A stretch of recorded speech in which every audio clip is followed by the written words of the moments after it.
মাননীয় প্রধান উপদেষ্টার ভাষণ আমরা শুনলাম। এটা দীর্ঘ ভাষণ।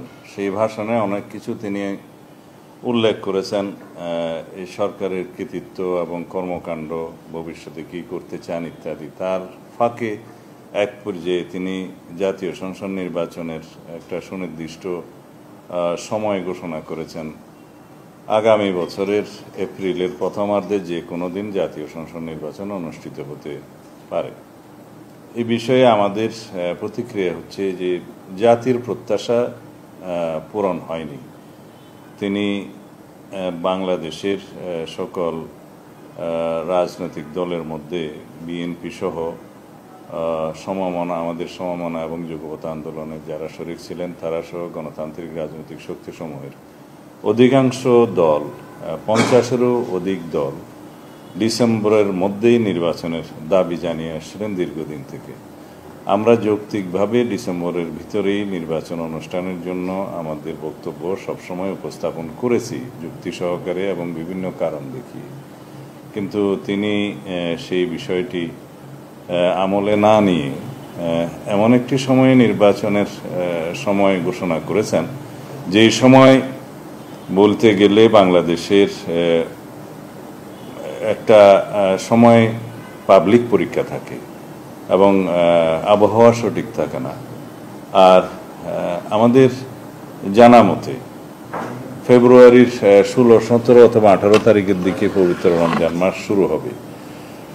সেই সময় থেকে এক মাস রমজানের সময় এবং ঈদের পরে সেটা সমাপ্ত হবে মার্চের শেষ সপ্তাহে অথবা তার কয়দিন আগে। তাহলে এপ্রিলের প্রথমার্ধে যদি নির্বাচন অনুষ্ঠান করতে হয়, তাহলে 45 দিন যে সময়সীমা লাগে তফসিল ঘোষণার পর থেকে নির্বাচন অনুষ্ঠান পর্যন্ত, সেটা রমজানের মধ্যেই তাহলে ক্যাম্পেইন করতে হবে। এটা একটা অযৌক্তিক ধারণা। দ্বিতীয় হচ্ছে পাবলিক পরীক্ষাসমূহ আমাদের দেশে এসএসসি এগুলো সেই সময় হয় এবং ওই সময় আবহাওয়া সঠিক থাকে না। এই সার্বিক বিবেচনায় খুব বেশি উনি যদি দেরি করতে চাইলে ডিসেম্বরের পরে জানুয়ারির মধ্যে হতে পারত, সেটা হয়তো গ্রহণযোগ্য বলে মনে হতো সবার কাছে। কিন্তু তিনি সেটা আমলে নেন নাই।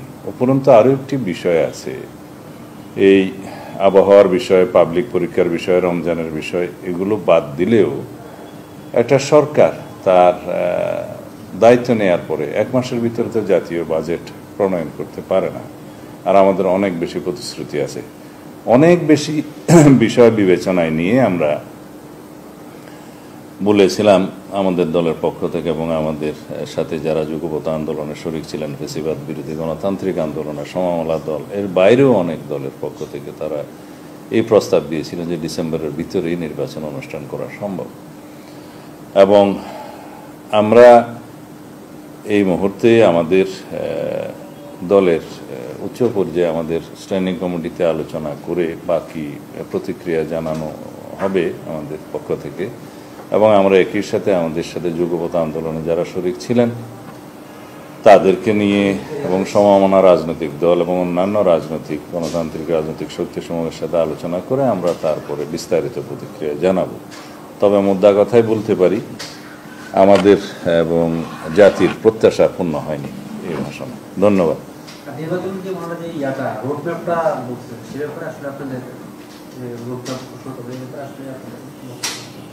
না, নির্বাচনের একটা নির্ধারিত সময় উল্লেখ করার পরে বাকি রুটম্যাপটা ইলেকশন কমিশনের সাথে আলাপ করেই তফসিল ঘোষণার বিষয়টা তারাই ঘোষণা করবেন, এটা স্বাভাবিক।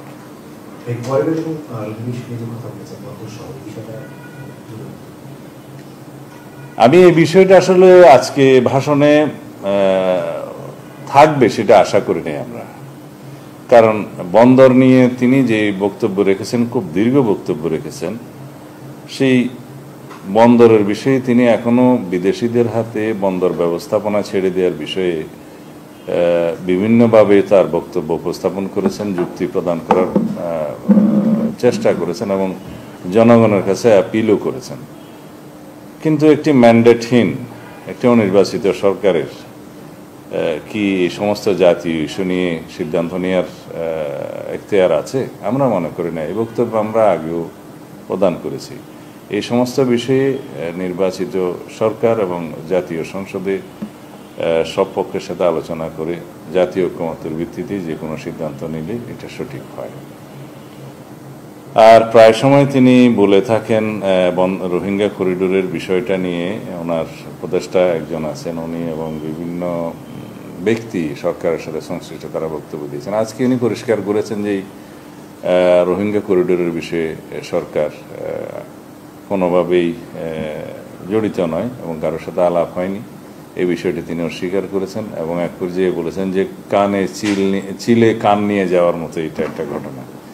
তা আমরা এটা ওনার এই বক্তব্যকে স্বাগত জানাই এই জন্যে যে তিনি শেষ পর্যন্ত অনেক দেরিতে হলেও এই মানবিক করিডোরের বিষয়টি সরকার সংশ্লিষ্ট নয় বলে জানান এবং অস্বীকার করেন।